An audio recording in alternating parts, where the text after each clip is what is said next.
Hello everyone, Dana from Sacred Actions here. Sacred Actions is a new book that is being published by Red Feather, and I would like to introduce you to the concept of sacred action.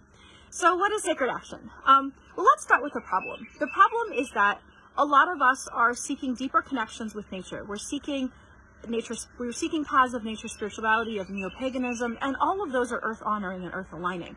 But then whenever we go to our regular everyday life, we live in a culture that is extremely un-earth aligned, right? We live in a culture that pretends like the earth is limitless, and it produces enormous amounts of waste. So sacred actions is essentially a philosophy and a practice of taking our outer actions and aligning them with our inner principles. This is hard work. So in Sacred Actions, the book, we spend a great deal of time thinking about different ways that you might do that, regardless of where you live, if you're urban or suburban or rural like I am. And it's presented through the lens of permaculture ethics. So in everything we do, we're thinking about 3 ethics: people care, earth care, and fair share. And we're also thinking about sustainable actions. But these actions aren't on their own. We do them in a sacred way, in a way that aligns with nature. So in other words, we're bringing them together with a synthesis of ritual, of meditation, and also just bringing back the sacredness into everyday living. There are literally hundreds of techniques in the book that you can use for all kinds of walks of life. And they can really help you bring a new awareness and a new joy to your spiritual practice. And so here is something, one of the chapters of the book focuses on lawns and converting lawns into something that's not a lawn. So this is an area that used to all be lawn and is now a sacred meditation garden with lots and lots of perennials and beautiful plants. So I just want to encourage you to check out the book and talk about it and do some of the practices, and I really look forward to hearing more about how people feel about these practices and bringing these things into their lives.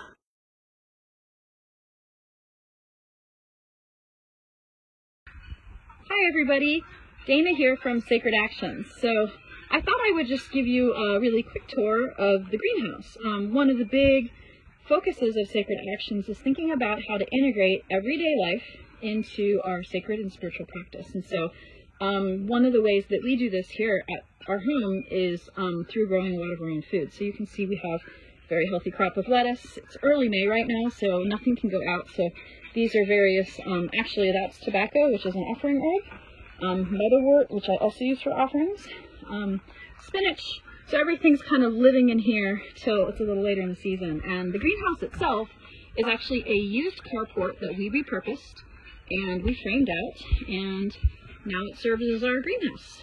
So there's so many ways that you can integrate life and fun and joy into our sacred practices. And to me, this is a very, very sacred practice that really forms the heart of my spiritual practices, growing food and getting to know these plants and participating in that cycle. So hope you enjoyed the tour. Hello everyone. I'm Dana from the book Sacred Actions, which is a new book that's coming out through Red Feather.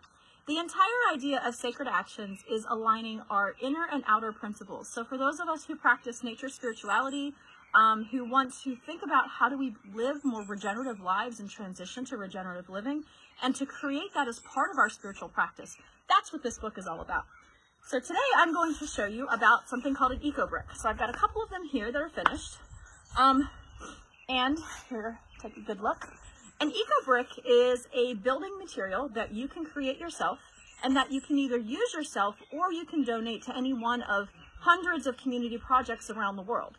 The idea here is that we have a tremendous problem with plastic, and we treat plastic, which comes from the earth, which we process and we change, as something that's, garbage, it's waste.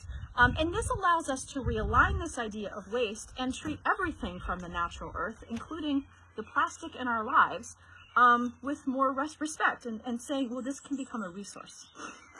To make an Ecobrick is actually really simple. What you want to do is you want to save up all of the plastic that you cannot recycle. So for example, we recently received a bunch of plants in the mail, and all of them came, this is their packaging. And I would like to take personal responsibility for this plastic, and I would like to turn it into something that we can use. We're actually going to be doing a building project in the next couple of years, so we're trying to have as many Ecobricks as we can. So we're even having our friends make them for us. If I didn't want to use them myself, I could go to ecobricks.org and I could actually look at any number of building sites that will take them. So nearby where I live, about an hour from here, is the Pittsburgh Zoo, and they are accepting Ecobricks. So this is just an awesome way, can get us closer to a regenerative lifestyle. So how do you make an Ecobrick? So most of the time they're in 2-liter bottles, but you can do other things. And it's truly very simple. You take a 2-liter bottle. It's helpful if you have some kind of stick or tool to push it down. And it's also helpful if you have a pair of scissors in case you have larger pieces that you need to break down. So, all that you do is you put the plastic into the bottle. And you do this again and again, and believe it or not, these bottles take a lot of plastic. One of these bottles, depending on you know what's going on, it could take, for me, because we really try to eliminate plastic in our lives generally, it could take a month to fill. So then once you start adding it, you keep pushing it down, and you just keep doing this again and again.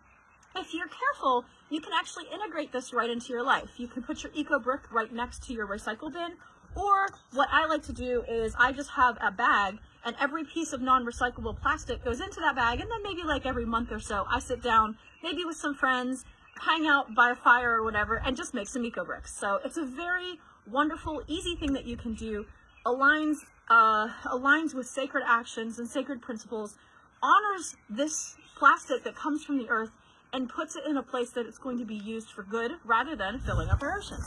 So thank you so much for listening, and happy Ecobricks!